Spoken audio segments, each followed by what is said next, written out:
వాళ్ళు పోటీ చేయడం జరిగింది. జనసేన 2 పార్లమెంటు స్థానాల్లో గెలవబోతా ఉంది. అలాగే అసెంబ్లీ స్థానాల్లో పిఠాపురం నుండి పోటీ చేసినటువంటి జనసేన పార్టీ వ్యవస్థాపక అధ్యక్షులు శ్రీ పవన్ కళ్యాణ్ గారు భారీ మెజార్టీతో గెలవబోతా ఉన్నారు. అలాగే ఆ పార్టీలో మరొక ముఖ్య నాయకుడైనటువంటి శ్రీ నాదెండ్ల మనోహర్ గారు గుంటూరు జిల్లా తెనాలి నుండి గెలవబోతా ఉన్నారు. తర్వాత తెలుగుదేశం పార్టీ విషయానికి వస్తే తెలుగుదేశం పార్టీ అధ్యక్షులు రాష్ట్ర మాజీ ముఖ్యమంత్రి నారా చంద్రబాబు నాయుడు గారు కుప్పం నియోజకవర్గం నుండి భారీ మెజార్టీతో గెలవబోతా ఉన్నారు. అలాగే వారి తనయుడు మాజీ మంత్రి శ్రీ నారా లోకేష్ మంగళగిరి నుండి గెలవబోతా ఉన్నారు. అలాగే నటులు శ్రీ నందమూరి బాలకృష్ణ గారు హిందూపురం నియోజకవర్గం నుండి మంచి మెజారిటీతో గెలవబోతా ఉన్నారు. ఈ విధంగా ప్రతిపక్ష పార్టీలకు సంబంధించి ముఖ్య నాయకుల విషయాన్ని చూసుకున్న తర్వాత ఆంధ్రప్రదేశ్ అధికారంలో ఉన్నటువంటి వైఎస్ఆర్ కాంగ్రెస్ పార్టీ యొక్క మంత్రివర్గంలో అనేక మంది మంత్రివర్గ సభ్యులు తీవ్రమైనటువంటి పోటీ ఎదుర్కొంటున్నారు. కొద్దిమంది ఓటమి చవిచూడబోతా ఉన్నారు. ఇందులో ముఖ్యంగా మనం ఆంధ్రప్రదేశ్ ముఖ్యమంత్రి శ్రీ వైఎస్ జగన్మోహన్ రెడ్డి గారు పులివెందుల అసెంబ్లీ నియోజకవర్గం నుండి భారీ మెజార్టీతో గెలవబోతా ఉన్నారు.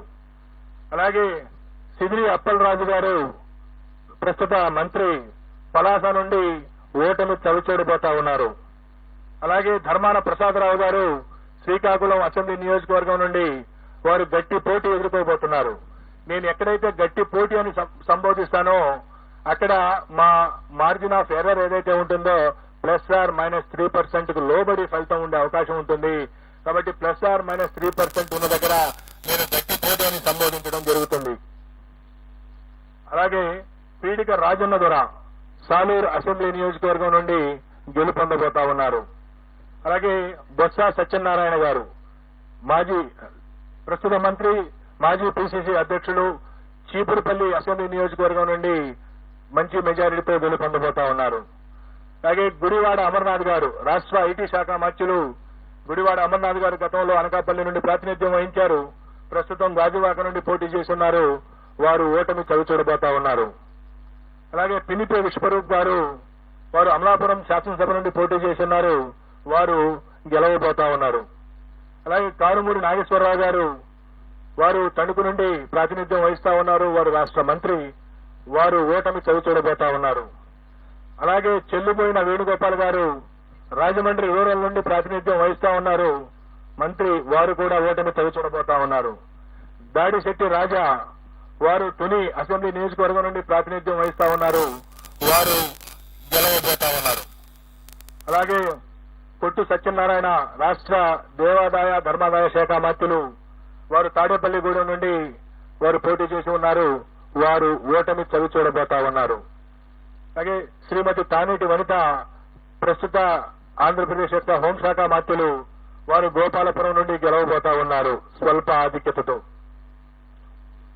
అలాగే జోగి రమేష్ గారు ప్రస్తుత రాష్ట్ర మంత్రి. వారు పెనమలూరు నియోజకవర్గం నుండి గతంలో పెడన నియోజకవర్గం నుండి శాసనసభ్యులుగా ఉన్నారు. ఈ ఎన్నికల కోసం పెనమలూరు నుండి పోటీ చేశారు. వారు గట్టి పోటీ ఎదుర్కొనబోతా ఉన్నారు. అలాగే అంబటి రాంబాబు గారు గుంటూరు జిల్లా ఇప్పటి పల్నాడు జిల్లా సత్తెనపల్లి నియోజకవర్గం నుండి ప్రాతినిధ్యం వహిస్తున్నారు. రాష్ట్ర జలవనరుల శాఖ మంత్రులు. వారు గట్టి పోటీ ఎదుర్కొనబోతా ఉన్నారు. అలాగే శ్రీమతి విడుదల రజని గతంలో చిలకలూరుపేట నియోజకవర్గం నుండి ప్రాతినిధ్యం వహించారు.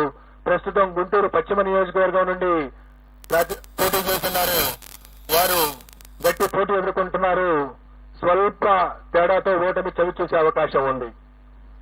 శ్రీ మేరుగ నాగార్జున గారు గతంలో గుంటూరు జిల్లా వేమూరు నియోజకవర్గం నుండి ప్రాతినిధ్యం వహించారు.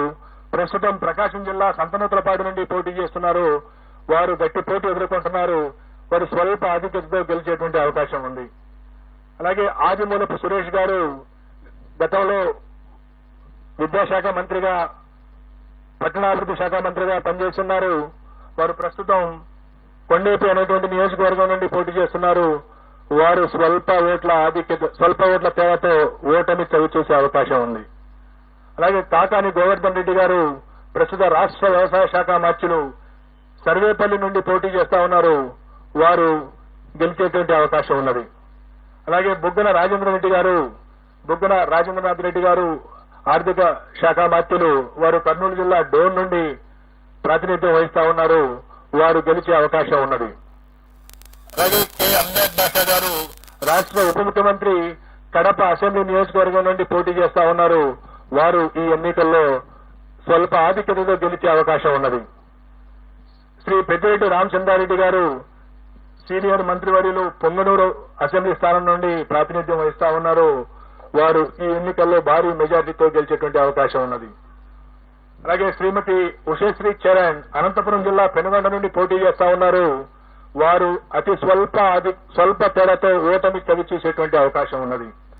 అలాగే గుమ్మనూరు జయరాం గారు వారు వైఎస్ఆర్ కాంగ్రెస్ పార్టీ వైఎస్ జగన్మోహన్ రెడ్డి గారి మంత్రివర్గంలో మంత్రిగా ఉంటూ సీట్ల సర్దుబాటులో వైఎస్ఆర్ కాంగ్రెస్ పార్టీ నుండి బయటికి వెళ్లి తెలుగుదేశం పార్టీలో చేరి అనంతపురం జిల్లా గుంతకల్లి నుండి పోటీ చేయడం జరిగింది. తెలుగుదేశం పార్టీ అభ్యర్థిగా వారు గుంతకల్లి నుండి ఓటమి చవి చూడనున్నారు.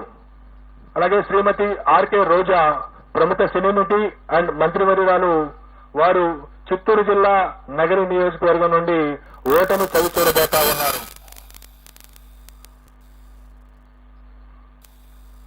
అలాగే మరికొన్ని కీలకమైనటువంటి నియోజకవర్గాల యొక్క ప్రస్తావన కూడా చేయాలి. అచ్చెన్నాయుడు గారు తెలుగుదేశం పార్టీ యొక్క రాష్ట్ర అధ్యక్షులు, ఆంధ్రప్రదేశ్ అధ్యక్షులు, వారు టెక్కలి నియోజకవర్గం నుండి స్వల్ప ఆధిక్యతతో విజయం సాధించబోతా ఉన్నారు. అలాగే వల్లభనేని వంశీ గత 2 సంవత్సరాలుగా కొన్ని వివాదాల కారణంగా ప్రముఖంగా వార్తల్లో వ్యక్తిన వ్యక్తి గన్నవరం నుండి శాసనసభ్యుడిగా ప్రాతినిధ్యం వహిస్తా ఉన్నారు. ఈసారి కూడా వల్లభనేని వంశీ గన్నవరం నుండి గెలుపొందనున్నారు. అలాగే తమ్మినేని సీతారాం గారు ఆముదాల వలస నుండి ప్రాతినిధ్యం వహిస్తా ఉన్నారు. వారు ఆంధ్రప్రదేశ్ శాసనసభ స్పీకర్ గా ఉన్నారు. వారు కొద్ది ఓట్ల తేడాతో ఓటమి చవి చూసేటువంటి అవకాశం ఉన్నది. అలాగే రఘురామకృష్ణరాజు గారు, కనుమూరి రఘురామకృష్ణరాజు గారు ప్రస్తుతం నర్సాపురం నుండి ఎంపీగా ఉంటూ ఇటీవల తెలుగుదేశం పార్టీలో చేరి ఉండి నుండి శాసనసభకు పోటీ చేయడం జరిగింది. వారు ఉండి నుండి గెలుపొందబోతా ఉన్నారు. అలాగే బూడి ముత్యాల నాయుడు గారు వారు ప్రస్తుతం ఆంధ్రప్రదేశ్ ఉప ముఖ్యమంత్రిగా ఉన్నారు. వారు అనకాపల్లి నుండి గతంలో వారు మాడుగుల నుండి శాసనసభ్యులుగా ఉన్నారు. ఈ ఎన్నికల్లో అనకాపల్లి నుండి పార్లమెంటు సభ్యులుగా పోటీ చేస్తున్నారు. వారు భారతీయ జనతా పార్టీ అభ్యర్థి సీఎం రమేష్ చేతిలో ఓటమి చవిచూడనున్నారు. అలాగే వైఎస్ఆర్ కాంగ్రెస్ పార్టీ యొక్క ముఖ్య నాయకులు శ్రీ విజయసాయి రెడ్డి గారు వారు నెల్లూరు పార్లమెంటు నుండి పోటీ చేయడం జరిగింది. వారు నెల్లూరు పార్లమెంటు నుండి ఓటమి చవిచూడబోతా ఉన్నారు.